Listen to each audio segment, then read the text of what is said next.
नमस्कार साहेब. नमस्ते सर. काय नाव आपलं? माझं नाव विजय बाळू पळसकर, राहणार बेल्ले. आत्ता आपण जुन्नर तालुक्याच्या कृषी विभागाच्या कार्यालयाबाहेर आहेत. इथे नक्की काय काम काढलंय आपण?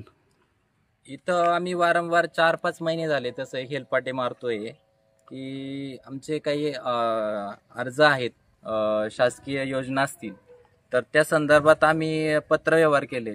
तर त्याबाबत आम्हाला किंवा काही माहिती जर आम्हाला हवी आहे त्यासाठी वारंवार RTI केले, माहिती अधिकारांतर्गत अर्ज केलेले आहेत. तर त्या माहिती अधिकारामध्ये आम्हाला कुठल्याही प्रकारची आत्तापर्यंत माहिती मिळालेली नाहीये. आणि माहितीला सुनावणीसाठी जर पत्र पाठवलं तर त्या सुनावणीला हजर राहून देखील आम्ही अपीलार्थी सुनावणीसाठी हजर नाही या प्रकारचं पत्र त्यांनी पाठवलेलं आहे. आता 2 मिनिटं, आपण काहीतरी गंभीर आरोप करताय. हो. आपल्याला असं कधी कळालं की बाबा आपण हजर नाही असं त्यांनी सांगितलं? आज त्यांनी पत्र पाठवलं मला की अपीलार्थी यांना आम्ही अपीलाच्या दिनांकाच्या दिवशी बोलवलं असता अपीलार्थी हजर नाहीत. अच्छा, आपल्याला तसं पत्र भेटलं? हो. पण तेव्हा आपण हजर होते? हो. त्याचा काही पुरावा वगैरे काय आहे? पुरावे आहेत ना त्याचा. आपण त्या दिवशी येऊन कार्यालयात अर्ज दिलाय की आम्ही ह्या दिवशी अशा प्रश्नासाठी अपीलासाठी हजर आहोत आणि संबंधित अधिकारी हजर नाहीत. याबाबत आम्ही तसं त्यांना पत्र लिहून त्याची आमच्याकडं OC आहे, पोच आहे. आपण जी माहिती मागवली होती ती माहिती आपल्याला का देत नाहीये? आम्ही जी माहिती मागवली आहे की भाऊसाहेब फोंडकर योजना, जी फळबाग योजना म्हणून आपल्या राज्यामध्ये अंमलात आणली जाते, तर त्यामध्ये जुन्नर मधील बेल्ला मंडळ जे आहे तर त्या बेल्ला मंडळामध्ये 2021 पासून जेवढ्या फळबाग असतील म्हणजे फळबाग अनुदानावरती ज्या योजना राबवली गेली तर त्या लाभार्थ्यांची आम्ही माहिती मागवलेली आहे. आणि त्या संदर्भात आम्ही यांनी जबाबदार जे अधिकारी असतील, संबंधित अधिकारी आहेत, त्यांनी आम्हाला पैसे भरण्यासाठी किती पैसे भरायला लावले? आम्ही 2356 रुपये भरलेले आहेत. तर ते कोणत्या महिन्यात? दिनांक सांगतो, पैसे भरल्याचे दिनांक सांगतो. पावती पण दाखवते पैसे भरल्याची. हे सगळे तुम्ही केलेले अर्ज आहेत का? हो. हे माहितीच देत नाही का? कोणत्याही माहिती देतच नाहीत कोणत्या परिस्थितीत, पैसे भरूनही देत नाही. आणि जी माहिती कार्यालयीन माहिती आहे तर ती वैयक्तिक स्वरूपाची आणि गोपनीय स्वरूपाची आहे असे सांगून अर्ज निकाली काढले जात आहेत. गोपनीय हा काय ते शस्त्र साठा वगैरे ठेवतात का इथं? त्याचा तर साहेब त्यांनाच माहिती. आता ते गोपनीय म्हणजे अजून काय काय ठेवतात तिथं ऑफिसला? हे कार्यालयच गोपनीय आहे.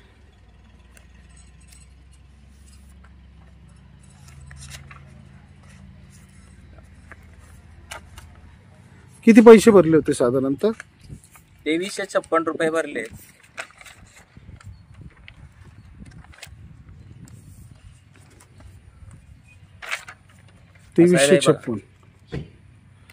किती तारखेला भरलेत बघा बरं त्याच्यावर.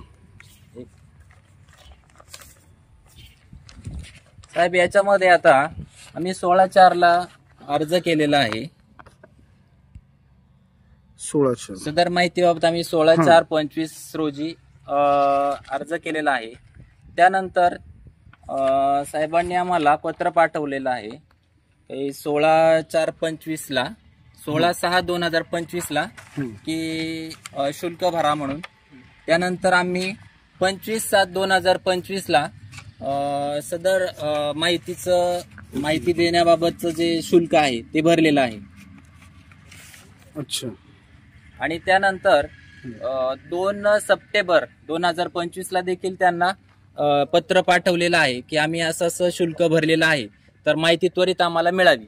आता ह्या सर्व गोष्टीला खूप दिवस झाले, म्हणजे 16/4/2025 पासून आजपर्यंत एक 4-5 महिन्याचा कालावधी उलटलेला आहे.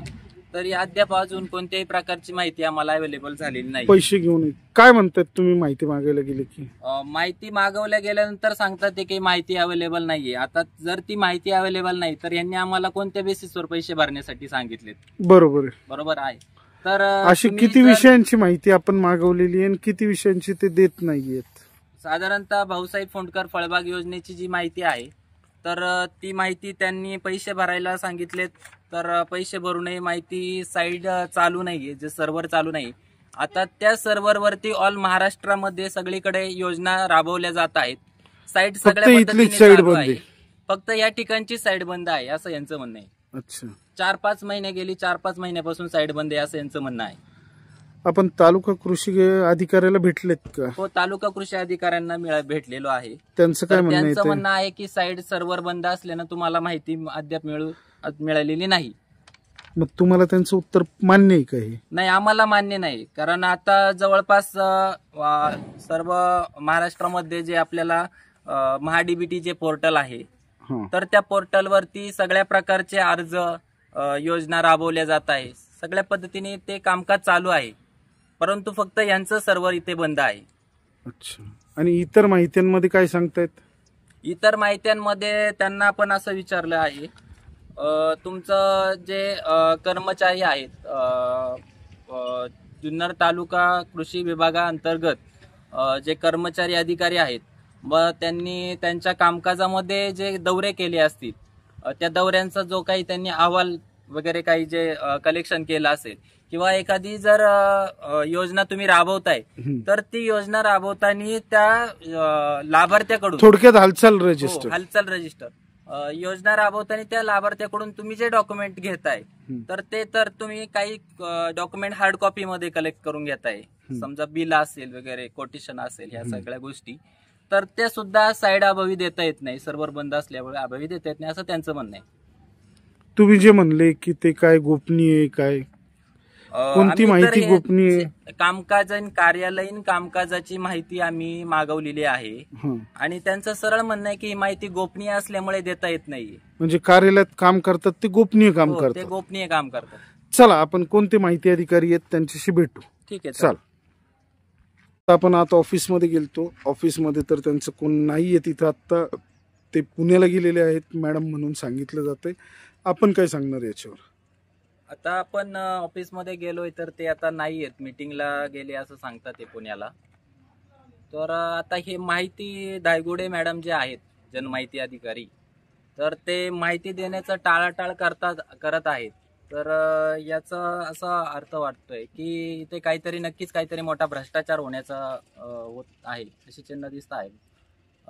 तर ही माहिती माझ्या मते की बाबा यांचं काहीतरी आर्थिक काही गोष्टी आहेत की काय, की माहिती देण्यासाठी वारंवार टाळाटाळ केली जाते, लपवली जाते माहिती, किंवा माहितीत कुठल्या तरी प्रकारची गोपनीय आहे, या पद्धतीचं असं काहीतरी चुकीचे उत्तरं मिळत आहेत.